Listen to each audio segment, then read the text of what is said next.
भाविका ने जब आंखें खोली तो उसके बगल में एक गिफ्ट बॉक्स रखा था जिस पर लिखा था शादी की 25वीं वर्षगांठ की बधाई संगनी। उस बॉक्स को खोले बिना ही भाविका अपने जीवन के 25 साल पीछे चली गई, जब उसने अपना एमबीए पूरा किया था और वह अपने सपनों की एक अलग ही दुनिया में रहती थी। भाविका को लव मैरिज करनी थी, उसे कभी अरेंज मैरिज करनी ही नहीं थी। इसका सबसे बड़ा कारण था परिवार। उसका मानना था कि अरेंज मैरिज में परिवार हमेशा दोनों के बीच में आ जाता है। इसलिए उसने और उसके दोस्तों ने तय किया था कि ढंग का लड़का मिलते ही हम सब लव मैरिज करेंगे। भाविका के सोच के हिसाब से कुछ नहीं हुआ। उसने कुछ लड़कों को डेट तो किया लेकिन बात नहीं बनी। आखिरकार माँ पापा का मन रखने के लिए सही उसे उनके मनपसंद लड़के से शादी करनी ही पड़ी। इस तरह से लव मैरिज करने वाली भाविका की अरेंज मैरिज हो गई। शादी के बाद जब भाविका की विदाई हुई थी तो वह गाड़ी में बैठने के बाद बहुत रो रही थी। उसकी आंखों का काजल आंसुओं के साथ बह रहा था। तभी चेहरे के सामने एक सफ़ेद रुमाल आता है जो किसी और ने नहीं बल्कि उसके पति ने उसकी तरफ बढ़ाया था। रुमाल लेकर भाविका ने आंसू पोंछे। आंखों से बहा काजल उस सफ़ेद रुमाल पर लग गया। सॉरी, मैंने आपकी रुमाल गंदी कर दी, मैं इसे धुल दूंगी, भाविका ने संजीव से कहा। संजीव ने उसके हाथ से रुमाल लेते हुए सिर्फ इतना ही कहा, कोई बात नहीं। थोड़ी देर में गाड़ी संजीव के घर पहुंच गई। भाविका को अब उनका ही सामना करना था, जिनके कारण वह अरेंज मैरिज नहीं करना चाहती थी। दरवाजे पर परिवार के सभी सदस्य आरती की थाली लिए नई दुल्हन का इंतज़ार कर रहे थे। भाविका का स्वागत सभी ने धूमधाम से किया।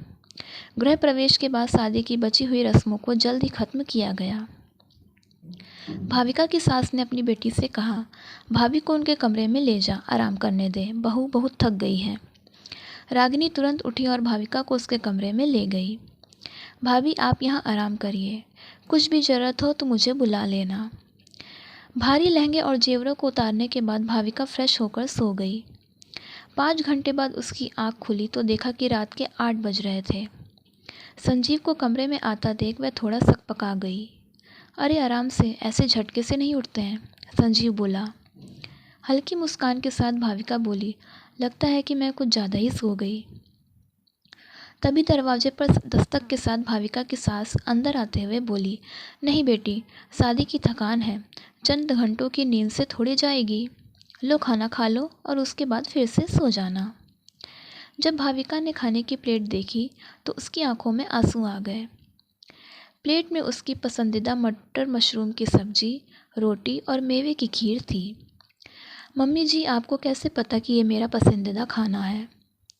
भाविका ने अपनी सास से पूछा। इतने में रागिनी पानी की बोतल लाते हुए बोली, परिवार में सबको एक दूसरे की पसंद पता है भाभी, इसलिए आपके आने से पहले ही आपके जानने वालों लोगों के साथ बातचीत करके भैया और मम्मी ने आप पर पूरी पीएचडी कर ली है। अब आपको कुछ बताने की ज़रूरत नहीं है, हमें सब पता है आपको क्या पसंद है और क्या नहीं। रागिनी की ये बातें सुनकर भाविका ने अपनी सास का हाथ चूम लिया। थैंक यू मम्मी, मुझे इस परिवार में अपना एक अलग दर्जा देने के लिए। उस दिन से भाविका के मन में परिवार को लेकर रहने वाला डर कहीं दूर चला गया।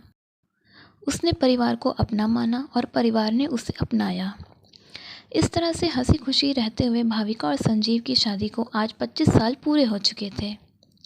भाविका ने अपने अतीत से वर्तमान में आते हुए उस गिफ्ट बॉक्स को खोला तो देखा उसमें काजल लगा हुआ वही सफ़ेद रुमाल था जिससे भाविका ने अपने विदाई के आंसू पोंछे थे। साथ ही एक पत्र भी था जिसमें लिखा था, प्रिय अर्धांगिनी, तुम्हारे विदाई के आंसू मेरे लिए बहुत कीमती थे, जिसे मैंने हमेशा संजो के रखा था। मुझे पता था कि तुम एक परिवार छोड़कर आ रही थी, इसलिए यहाँ पर हमने तुम्हारे लिए एक दूसरा परिवार तैयार करके रखा था। मेरे साथ अपना जीवन साझा करने के लिए शुक्रिया। शादी की वर्षगांठ पर बहुत सारा प्यार, तुम्हारा संजू। तो दोस्तों, आपको ये कहानी कैसी लगी हमें कमेंट करके ज़रूर बताइएगा और ऐसी और कहानियों के लिए चैनल को सब्सक्राइब कीजिएगा। तब तक के लिए धन्यवाद।